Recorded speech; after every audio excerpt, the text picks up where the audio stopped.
சிக்கலில் வேல் வாங்கி செந்தூரில் சம்ஹாரம் செய்து அப்படின்னு சொல்லுவாங்க. முருகப்பெருமான் சூரபத்மனை வதம் செய்வதற்காக தன் தாயான பார்வதி தேவி கிட்ட இருந்து தான் வேல் வாங்கினாரு.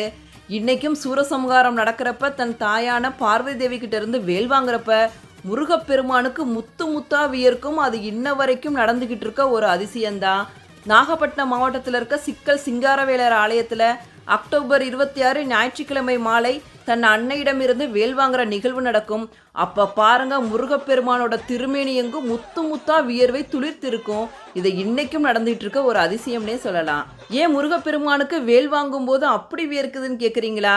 அது என்ன சாதாரண வேலா?